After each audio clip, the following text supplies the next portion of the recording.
এই পৃথিবীর বুকে যারা আরামের টাটকা সুখগুলি আরামগুলি যারা বর্জন করে আল্লাহ রাব্বুল আলামিনকে বিশ্বাস করে যারা জীবন পরিচালনা করেছে, আল্লাহ পাক তাদের জন্য জান্নাত রেখেছেন এবং তাদের জন্য বলছেন সাবিকু ইলা মাগফিরাতিম মির রাব্বিকুম ওয়া জান্নাতিন আরদুহা কাআরদিস সামাই ওয়াল আরদ উইদ্দাত লিল্লাযীনা আমানু বিল্লাহি ওয়া রাসূলিহি। আল্লাহ পাক বলেন প্রতিযোগিতা করো আল্লাহর মাগফিরাত কামনার জন্য আর জান্নাতে যাওয়ার জন্য প্রতিযোগিতা করো, আল্লাহর রহমত পাওয়ার জন্য সৎ কাজের প্রতিযোগিতা করো, তাহলে আল্লাহ রাব্বুল আলামিন তোমাদেরকে ক্ষমা করবেন আর তোমাদের জন্য এমন জান্নাত দিবেন যেই জান্নাত আকাশের বিশালতার জমিনের বিশালতার মতো। এই বিরাট জান্নাত তোমাদেরকে দিবেন।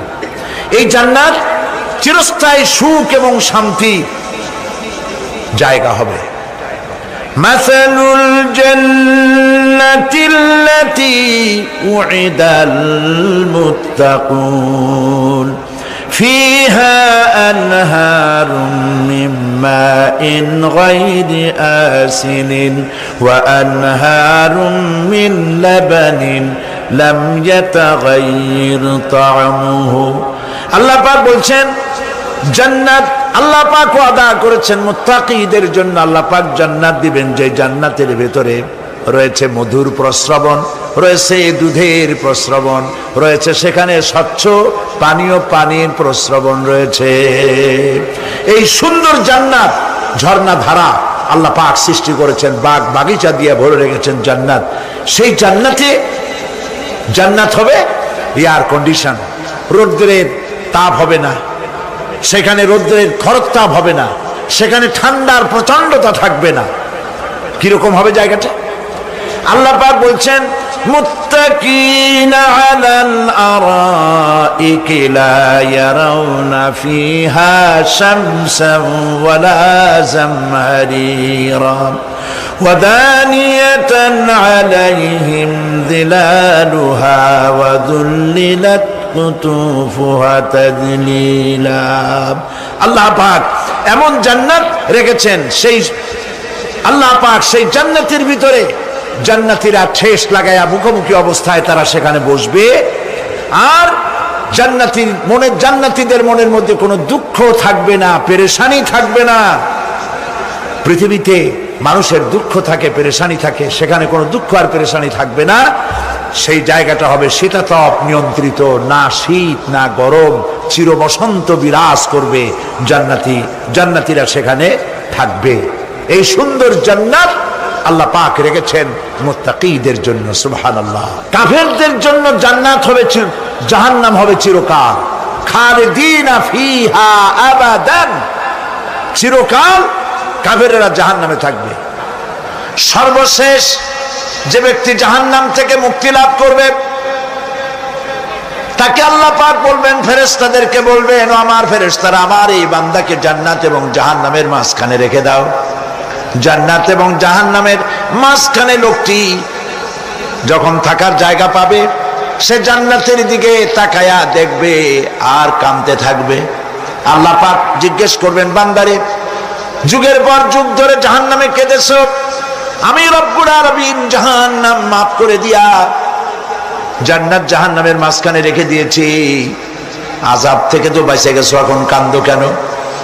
লোকটি বলবে, রব্বুল আলামিন কান্দি এই কারণে, জাহান্নাম থেকে মাফ করেছো, তোমার শুকরিয়া আদায় করি।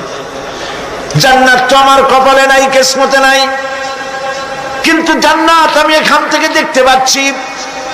জান্নাতের সুঘ্রাণ আমার নাকে আসতেছে, কপালে নাই যাওয়ার। আমি কাঁদি এই জন্য, তুমি যদি মেহেরবানি করে আমাকে জান্নাতের দরজার কাছে একটু দাঁড় করায় দিতা, প্রাণ ভরে তোমার জান্নাতের দৃশ্যটা একটু দেখতাম। আল্লাহ পাক তার আরজি পূরণ করবেন, বলবেন যাও, ফেরেশতাদের বলবেন এর জান্নাতের দরজার কাছে দাঁড় করায় দাও। জান্নাতের দরজার কাছে দাঁড়িয়ে লোকটি আবার কান্না শুরু করবেন। আল্লাহ পাক প্রশ্ন করবেন, এবার কান্দো কেন? লোকটি বলবে, রব্বুল আলামিন কান্দি এই কারণে, জান্নাতের এই দরজায় দাঁড়াইয়া জান্নাতের অফুরন্ত নেয়ামত কিছুই ভালো করে দেখা যায় না, শুধু অল্প জায়গা দেখি। যদি তুমি আমারে দয়া করে জান্নাতের মাঝখানে দাঁড় করায় দিতা, চতুর্দিকে তাকায়া তাকায়া দেখা কলিজারে ঠান্ডা বানাইতাম। তবে আমি ওয়াদা করি, জান্নাতের কোনো নাজ নেয়ামত, কোনো ফল আমি খাবো না, ধরবো না, সইব না। একটুখানি মেহেরবানি করে মাঝখানে দাঁড় করাইয়া দাও, জান্নারে ঠান্ডা করি। আল্লাহ রব্বুল আলামিন ফেরেশতাদের বলবেন, আমার এই বান্দারে জান্নাতের মাঝখানে দাঁড় করাইয়া দে। আল্লাহর নবী বলেন, জান্নাতের মাঝখানে দাঁড়িয়ে লোকটি আগের চাইতে আরো জোরে চিৎকার মেরে কাঁদতে থাকবে। আল্লাহ পাক বলবেন, বান্দারে কি হলো তোর? দরজার কাছে আসতে চাইছি রে, আইনা দিলাম। আবার এবার মাঝখানে আসতে চাইছো, তাও এনে দিয়েছি। আবার কান্দো কেন? লোকটি বলবে, রব্বুল আলামিন, এবার কান্দি এই জন্যে তুমি যখন দয়া করে একটিবার জান্নাতের মাঝখানে এনে আমাকে দাঁড় করায় দিয়েছো, তুমি রহমান রহিম গফুরুর রহিম, এই জান্নাত থেকে আবার আর বাইর করে দিও না। আল্লাহ রাব্বুল আলামিন বলবেন, ও আমার বান্দারে, আমার এই জান্নাত তোর খুব পছন্দ হয়েছে নাকি? লোকটি বলবে, রব্বুল আলামিন, কলিজা ঠান্ডা হয়ে গেছে, ভাবতেও পারি না এই জান্নাত এত সুন্দর। আল্লাহ পাক বলবেন, বান্দারে, এরকম একটি নয়, দুইটা নয়, তোর জন্য আমি 10টা জান্নাত এরকম রিজার্ভ করে রাখছি। সুবহানাল্লাহ। আল্লাহ পাককে ভয় করে পৃথিবীর সমস্ত পাপ থেকে যারা নিজেকে রক্ষা করবে, আল্লাহ তাদের জন্য এই জান্নাত রেখে দিয়েছেন। সুবহানাল্লাহ। সেই জান্নাতের রিসিপশন আপনারা আন্দাজ করতে পারবেন না, রিসিপশন কারে কয়। কি এর প্রধানমন্ত্রী আর প্রেসিডেন্ট, 4-5টা পুলিশ আর আর্মি এসে একটা ফট করে সেলুট মারলো, বা শেষ হয়ে গেল, এরকম না। জান্নাতীদেরকে রিসিপশন দেওয়া হবে। জান্নাতীরা যখন আল্লাহর হুকুমে জান্নাতের দিকে যেতে লাগবে, আর যখন জান্নাতের কাছে চলে যাবে, আল্লাহ রাব্বুল আলামিন শোনায় দিচ্ছেন, হাত্তা ইযা জাউহা ফুতিহাত আবওয়াবুহা ওয়া ক্বালা লাহুম খাজানাতুহা সালামুন আলাইকুম তিবতুম ফাদখুলুহা খালিদিন। সুবহানাল্লাহ।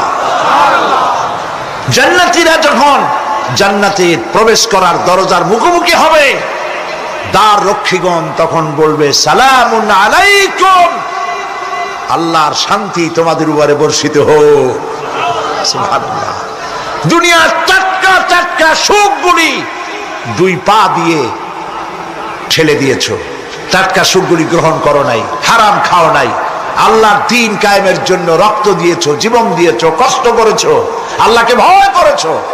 আমাদের সালাম গ্রহণ করো, জান্নাতের মধ্যে ঢুকে যাও চিরকালের জন্য। সুবহানাল্লাহ। আর বাইরে হওয়া লাগবে না, চিরকাল এই জান্নাতের মধ্যে তোমরা বসবাস করতে পারবে, আল্লাহ রাব্বুল আলামিনের ফেরেশতারা বলে দিবেন। জান্নাতের মধ্যে আল্লাহ পাক হুরদের সঙ্গে জান্নাতীদের বিয়ের ব্যবস্থা করে দিবেন। কোরআনে কারিমে আল্লাহ পাক বলেন, মুত্তাকিনা আলা সুরুজিম মাসফুফাতিন ওয়া যাওয়াজনাহুম বিহুরিন ঈন। সামনাসামনি ভাবে সাজানো সারি সারি আসন সমূহের উপর তারা ঠেস লাগায় বসে থাকবে, আর আল্লাহ রাব্বুল আলামিন হুরদের সাথে জান্নাতীদের বিয়ের ব্যবস্থা করে দিবেন। যেসব হুরের সঙ্গে বিয়ে হবে তাদের আল্লাহ পাক বিবরণ দিচ্ছেন কি রকম হবে তারা। লাম ইয়াতমিসহুন্না ইনসুন ওয়ালা জান, এর পূর্বে জিন এবং ইনসান এদেরকে কেউ স্পর্শ করে নাই। কি রকম তারা? কাআন্নাহুন্নাল ইয়াকুতু ওয়াল মারজান, যেমন ঝিনুকের ভিতরে মণিমুক্তা থাকে, এইভাবে আল্লাহ পাক তাদেরকে পবিত্র করে রেখে দিয়েছেন। আমার প্রিয় ভাইয়েরা, আল্লাহ রাব্বুল আলামিন কোরআনে কারীমের ভিতরে বলেছেন ফাবিআইয়ি আলা'i রাব্বিকুমা তুকাযযিবান। জান্নাত দান করে আল্লাহ পাক এবার জান্নাতীদেরকে সম্বোধন করে বলবেন ইয়া ইবাদি লা খাউফুন আলাইকুমুল ইয়াওমা ওয়ালা আনতুম তাহজানুন। হে আমার বান্দারা, লা খাউফুন আলাইকুমুল ইয়াওম, আজ আর কোনো ভয় নাই। সুবহানাল্লাহ, সুবহানাল্লাহ। আজ আর কোনো ভয় নাই, কোনো চিন্তাও নাই, আরামে এই জান্নাতের মধ্যে বসবাস করো। এরপরে আল্লাহ পাক জিজ্ঞেস করবেন, ও আমার জান্নাতীরা, আমি যেসব ওয়াদা করছিলাম আমার ওয়াদা মোতাবেক সমস্ত নিয়ামত পেয়েছো? তারা বলবে হ্যাঁ পেয়েছি, সব নিয়ামত আপনার ওয়াদা মোতাবেক সব পেয়েছি। আল্লাহ রাব্বুল আলামিন বলবেন সব পাও নাই, ওয়ালাদাইনা মাজিদ, আমার কাছে আরো বেশি আছে। সুবহানাল্লাহ, আমার কাছে আরো বেশি আছে। জান্নাতীরা বুঝবে না সে আরো বেশিটা কি, এর থেকে আর বেশি কি। প্রিয় ভাই সব, নবী করিম সাল্লাল্লাহু আলাইহি সাল্লাম বলেছেন জান্নাতের সুখ আর শান্তি কোন চোখ নাই যা দেখেছে, যা কোন অন্তঃকরণ নাই যা কল্পনা করতে পেরেছে। এই জান্নাত মুত্তাকিদের জন্য আল্লাহ রাখছেন। সুবহানাল্লাহ। জান্নাতীরা ভাবতেও পারবে না সেই নিয়ামতগুলি কি। প্রিয় ভাই সব, সেই মুহূর্তে আল্লাহর নবী মুহাম্মদুর রাসূলুল্লাহ সাল্লাল্লাহু আলাইহি ওয়াসাল্লাম বলবেন রব্বুল আলামিন, আমার উম্মতেরা জান্নাতীরা বুঝতে পারে নাই আপনার কাছে কি নিয়ামত আরো বেশি আছে। আমার এই উম্মতেরা জান্নাতীরা আপনার ওয়াদা মোতাবেক সব পেয়েছে, কিন্তু একটি জিনিস এখনো তাদের কিসমতে হয় নাই। সেই জিনিসটা হলো যারা তার রবকে না দেখে শুধু কোরআন আর হাদিসের কথা শুনে আরবের ঘুম হারাম করে তাহাজ্জুদের নামাজ আদায় করেছিল, চোখের পানি ফেলেছিল। যারা জান্নাত দেখে নাই, জাহান্নাম দেখে নাই, আপনাকে ভয় করে যারা জীবন পরিচালনা করেছিল, যারা আপনাকে দেখে নাই, না দেখে শুধু কোরআন হাদিস বিশ্বাস করে যারা অকাতরে নিজেদের জীবন বিলায় দিয়েছিল, এই জান্নাতীরা এখন পর্যন্ত তার রবকে দেখতে পারে নাই। আল্লাহ রাব্বুল আলামিন তার সামনে থেকে ৭০,০০০ পর্দা সরে যাবে। আল্লাহ পাক বান্দাদের আরজি পুরা করার জন্য জান্নাতীদের সামনে তিনি জালোয়া ফরোজ হবে। কোরআন শরীফের ভিতরে আল্লাহ পাক বলেন জান্নাতীরা তারা আল্লাহর দিকে, জান্নাতীরা তার রবের দিকে তাকিয়ে থাকবে, আর রব তার বান্দাদের দিকে তাকায়া থাকবে। প্রাণ ভরে জান্নাতীরা রবকে দেখবে। সুবহানাল্লাহ, আল্লাহ পাককে দেখবে। প্রাণ খুলে আজ দোয়া করি রব্বুল আলামিন, জান্নাতের যেই পরিবেশে যেই জায়গায় তুমি দয়া করে তোমার গোলামদেরকে তুমি নিজেই দর্শন দিবে, দেখা দিবে। মনিব গো, ও আমাদের রব, আজ এই বিশাল জনসমুদ্র নিয়ে তোমার দরবারে আবেগ ভরা কণ্ঠে বলি, যেই অনুষ্ঠানটি তুমি এমন মুবারক অনুষ্ঠান করবে যেখানে তুমি জান্নাতীদেরকে দেখা দিবে, ওই জান্নাতের কোনো একটি, ওই অনুষ্ঠানের কোনো একটি কোনায় কানায় আমাদেরকেও দাঁড় করাইয়া দেখান তো।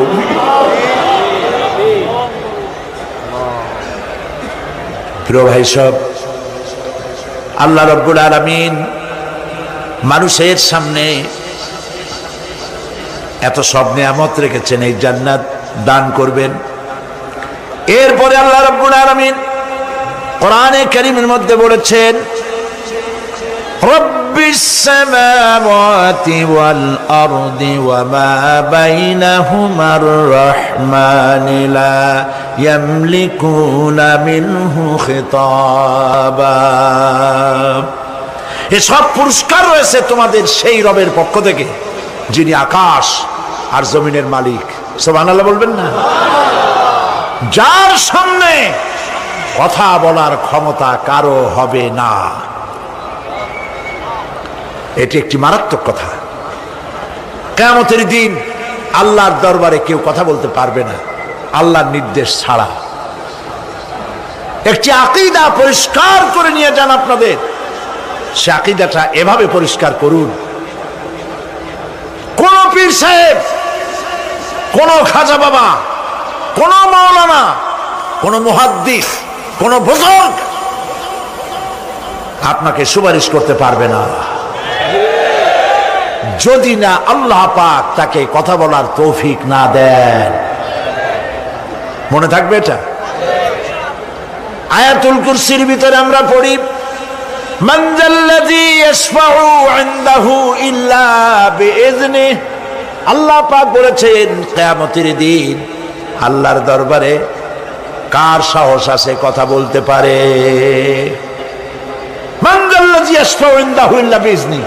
আল্লাহর অর্ডার ছাড়া, হুকুম ছাড়া আল্লাহর সামনে কথা বলার সেদিন কেউ থাকবে না। সুবহানাল্লাহ। কেউ কথা বলতে পারবে না।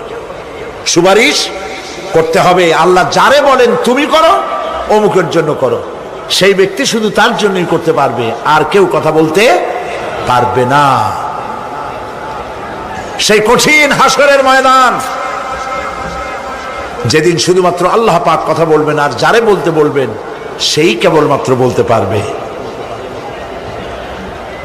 সুপারিশ এটি আল্লাহ পাক কিয়ামতে পারমিশন দিলে বলা যাবে। মিল্লাতা আবিকুম ইব্রাহিম। ইব্রাহিম আলাইহিস সালাম এই মিল্লাতের পিতা। সুবহানাল্লাহ।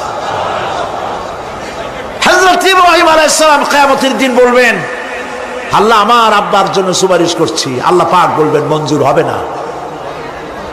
আজর তোমার পিতা হতে পারে, কিন্তু আমার খলিলকে আগুনে ফেলার জন্য নমরুদকে সে সহযোগিতা করেছে, আমি তোমার পিতাকে ক্ষমা করব না। নবী করিম সাল্লাল্লাহু আলাইহি সাল্লামকে সাহাবায়ে কেরাম জিজ্ঞেস করেছেন, হে রাসূল, আপনার আব্বা এবং আম্মার অবস্থা কি হবে? নবী করিম সাল্লাল্লাহু আলাইহি সাল্লাম কেঁদে ফেলেছেন, সব বলেছেন, আমি তাদের কোনো উপকারে আসব না। আল্লাহু আকবার। আপনি মনে করছেন নাকি যে ইয়া নবী সালাম আলাইকা বলি অমনি নবী সুপারিশ পাবেন? এত সহজ। কতগুলা রসগোল্লা খাইলেন আর বড় একটা মিছিল করলেন আর অমনি চলে যাবেন? পৃথিবীর সব মানুষ, সাহাবায়ে কেরাম বাদ দেন, পৃথিবীর সমস্ত মানুষ একত্রিত হয়ে আবু তালেব রাসূলুল্লাহকে যে ভালোবেসেছেন, ওর 1000 ভাগের 1 ভাগও সারা দুনিয়ার মানুষ রাসূলুল্লাহকেই ভালোবাসতে পারবে? পারবে? নিজের ছেলে আলীকে, আলী রাদিয়াল্লাহু তাআলা আনহুকে আলাদা বিছানায় শোয়াইয়া, ছোট্ট মানুষ হযরত আলী আলাদা জায়গায় রাখিয়া মুহাম্মদুর রাসূলুল্লাহ সাল্লাল্লাহু আলাইহি সাল্লাম এতিম মানুষ তারে কলিজার সাথে বুকের মধ্যে আশ্রয় করে দিয়ে আগলে রেখেছেন বুক ভরে। সেই আবু তালেব মৃত্যুর সময় নবী করিম সাল্লাল্লাহু আলাইহি সাল্লাম বলেছিলেন, চাচা একটি বার আমার কানে তাওহীদের কালেমা শোনায় দেন। আবু তালেব তার কিসমতে ছিল না কালেমা। মরে যাওয়ার পর একজন সাহাবী বলেছিলেন, ইয়া রাসূলুল্লাহ, মৃত্যুর সময় আবু তালেবের মুখ আমি নড়তে দেখেছি, তিনি কালেমা পড়েছেন সম্ভবত। রাসূলুল্লাহ সাহেব বলেছেন, আমি শুনি নাই। এত ভালোবাসার পরেও হাদিস শরীফে এসেছে আবু তালেব জাহান্নামে যাবে। কোথায় যাবে? জাহান্নামে। সবচাইতে কম আযাব হবে কার? আবু তালেবের। কম আযাবটা কি? হাদিস শরীফে এসেছে কম আযাব হলো জাহান্নামের আগুন দিয়ে এক জোড়া জুতা তৈরি করে আবু তালেবের পায়ে পরিয়ে দেওয়া হবে। সেই জাহান্নামের আগুনের তৈরি করা জুতার তাপে আবু তালেবের মাথার ঘিলুগুলো টকবক করে বউ পড়তে লাগবে। এত ভালোবেসে যদি কিয়ামতে উপায় না হয়, আপনি ইয়া নবী সালাম আলাইকা, ইয়া রাসূল সালাম আলাইকা, আর কতগুলো জিলাপি খাইলেন, বড় একটা মিছিল করলেন। প্রিয় ভাই সব, এইসব বেদাত ছাড়ুন, এগুলি সুস্পষ্ট বিদআত। রাসূলুল্লাহকে ভালোবাসবেন, সাহাবীরা যেভাবে ভালোবেসেছেন ওইভাবে ভালোবাসবেন।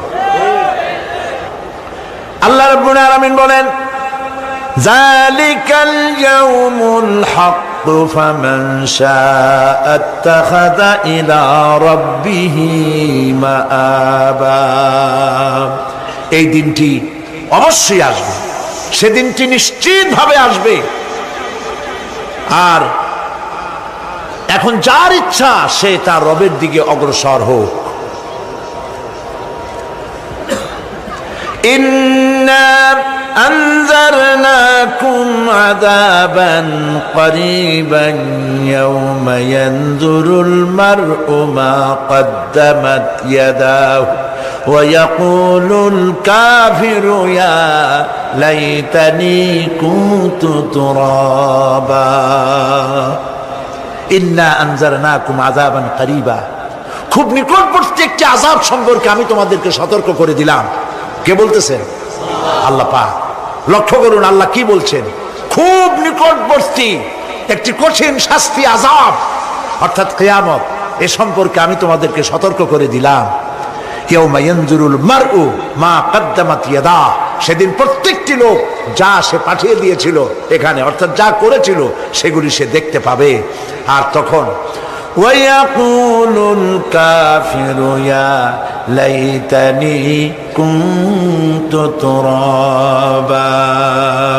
সেই কিয়ামতের ময়দানে অবস্থা দেখে কাফেররা বলবে, আহারে মানুষ না হইয়া যদি মাটি হইয়া যেতাম, যদি মাটি হতাম, যদি মানুষ না হয়ে না জন্মতাম, আজ এই হাসরের ময়দানে এইখানে এই বিচারের মুখোমুখি হতাম না, মাটি হইলে বরং অনেক ভালো হতো।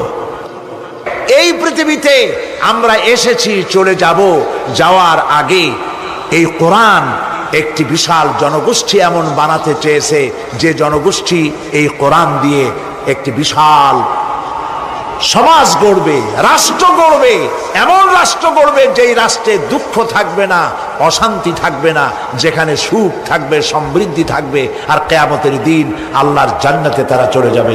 তেমন একটি সমাজকে আমরা চাই।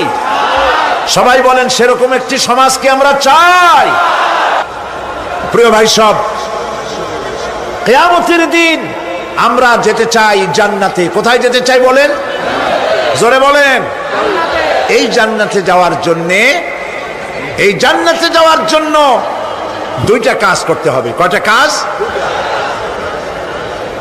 আল্লাহ রাব্বুল আলামিন বলেন, ফামান কানা ইয়ারজু লিকাআ রাব্বিহি ফালইয়ামাল আমালান সালিহান ওয়া লা ইউশরিক বিইবাদাতি রাব্বিহি আহাদা। আল্লাহ পাক বলেন, যে বাজারা আমার সঙ্গে দেখা করতে চায় কিয়ামতে, দুইটা কাজ করা লাগবে। বলেন কয়টা কাজ? একটা হলো নেক আমল। কি আমল বলেন? নেক আমল। নেক আমল কারে বলে? নেক আমল করতে হলে আবার দুইটা শর্ত লাগে। এক নম্বরে কাজটা করতে হবে আল্লাহরে খুশি করার জন্যে। কারে খুশি করার জন্য? একটা মাদ্রাসা বানাইছি যাতে লোকেরা বলে যে বড় একটা মাদ্রাসা বানাইছে, এই জন্য মাদ্রাসা বানাবেন, মসজিদ বানাবেন, হসপিটাল বানাবেন, যা কিছু করেন নিয়ত হবে আল্লাহকে খুশি করা। নিয়ত হবে কারে খুশি করা? আল্লাহ পাককে খুশি করা। এই হলো নেক আমলের প্রথম শর্ত, কাজ হবে আল্লাহকে খুশি করার জন্য। দুই নম্বরে কাজটি হতে হবে সুন্নতে নববী সাল্লাল্লাহু আলাইহি ওয়াসাল্লামের উপরে। মনে থাকবে, দাড়ি রাখবো। কেন রাখবো? রাসূলের সুন্নত। রাখবো কারে খুশি করার জন্য? আল্লাহকে খুশি করার জন্য। রাখবো কার মতো? রবীন্দ্রনাথের মতো, কার্ল মার্কসের মতো, কবির মতো নয়। রাখতে হবে কার মতো? নবীর মতো। বুঝে নেন, কাজটা হতে হবে আল্লাহকে খুশি করার জন্য।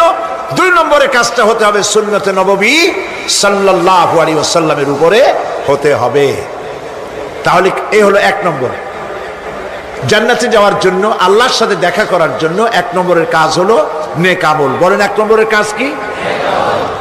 দুই নম্বরের কাজ ওয়ালা ইউশরিক বিইবাদাতি রাব্বিহি আহাদা।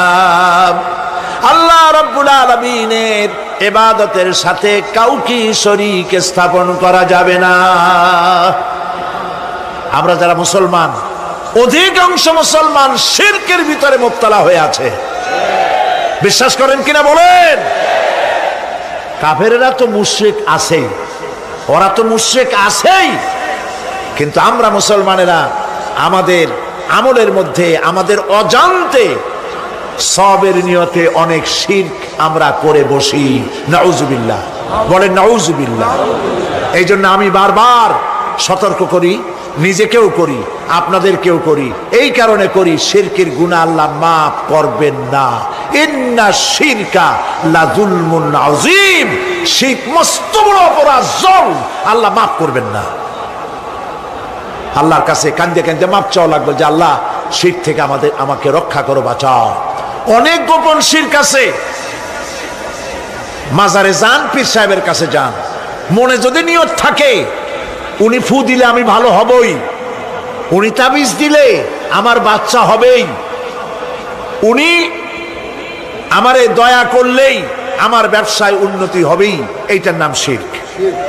এটার নাম কি? ওয়াইজা সাআলতা ফাসআলিল্লাহ ওয়াইজা ইসতাআনতা ফাসতাইন বিল্লাহ। যা বলার আল্লাহরে বলো, আর যা চাওয়ার কার কাছে চাও? চিল্লায় বলেন। কলিজাটাকে পরিষ্কার করে যান আজকের মাহফিলে। এই কলিজায় কারো প্রতি কোনো ভয় রাখবো না আল্লাহ ছাড়া। ভয় করবো কারে বলেন?